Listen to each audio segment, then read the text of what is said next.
BA part second में संसाधन भूगोल का जो चैप्टर मृदा संसाधन है, इसमें आज हम मृदा की समस्याएं और संरक्षण का अध्ययन करेंगे।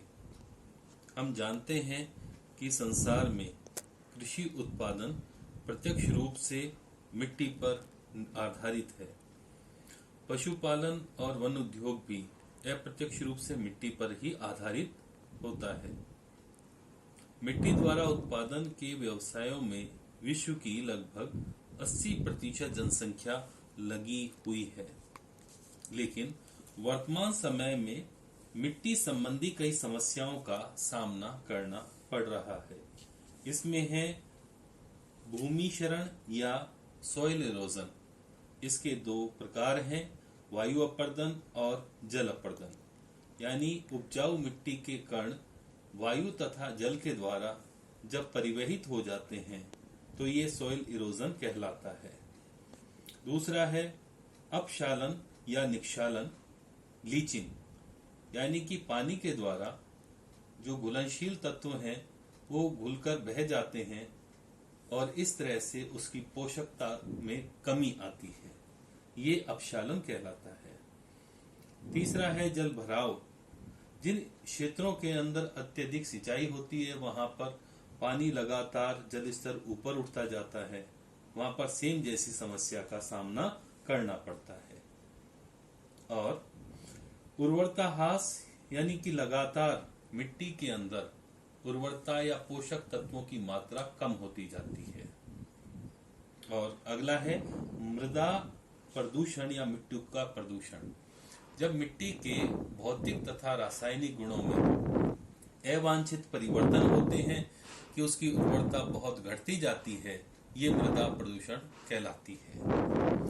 अब ये मिट्टी का प्रदूषण और ये सभी समस्याएं, इनका किस तरह से समाधान हो? तो किसी भी राष्ट्र की समस्या की सभ्यता को बनाए रखने के लिए, उसकी संपत्ति और समृद्धि की रक्षा के लिए ये बहुत जरूरी है कि उस देश की मिट्टियों के उत्पादन क्षमता को भी कायम रखा जाए। इसके लिए ऐसी कुछ पद्धतियां और प्रणालियां अपनानी आवश्यक हैं जिसमें मिट्टी का संरक्षण हो सके, जैसे समोच्च रेखीय जुताई। विशेष रूप से जो ढालीय क्षेत्र होते हैं उन क्षेत्रों के अंदर इस प्रकार की कृषि की जानी चाहिए। पट्टीदार खेत, फसलों का हेरफेर, यानी कि एक ही तरह की फसल को लगातार उगाने से कुछ पोषक तत्व उसमें कम होते जाते हैं, इसलिए उनमें फेरबदल करके उनको उगाना उपयुक्त रहता है। इसी प्रकार से सिंचाई की उपयुक्त व्यवस्था होनी चाहिए। जल अपवाह की व्यवस्था, नहीं तो लगातार एक ही क्षेत्र के अंदर जल भराव की समस्या आती जाती है। खाद भी इस प्रकार की होनी चाहिए जो कि फसल के लिए और मिट्टी के लिए बहुत उपयुक्त हो। इसके लिए पशुओं की खाद, कूड़ा करकट की खाद, हरी खाद आदि बहुत ही उपयुक्त होती हैं। अब मिट्टियों की आर्थिक योजना के बारे में विचार करते हैं कि विश्व की अधिकांश जनसंख्या, हम विचार करके आए हैं कि जीविका उपार्जन के लिए प्रत्यक्ष रूप से कृषि उद्योग पर निर्भर करती है। इसलिए कृषि के लिए मिट्टियों का उपयोग, भौगोलिक इसका महत्व सब जानते हैं और इसके लिए कुछ बातें जाननी आवश्यक हैं कि कृषि की फसलों की छांट इस ढंग से होनी चाहिए कि विभिन्न प्रकार की मिट्टियों के लिए सर्वोत्तम यानी कि अनुकूलतम फसल छांटी जाए।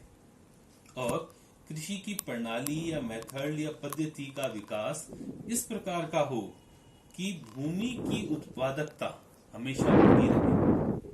और साथ में ये भी जरूरी है कि वनों का और पशुचारण की भूमि का भी उचित प्रबंध हो, ताकि ना तो अंधाधुंध वन काटे जाएं और ना ही अत्यधिक पशुचारण से मिट्टी की जो उर्वरता है उसमें ह्रास हो।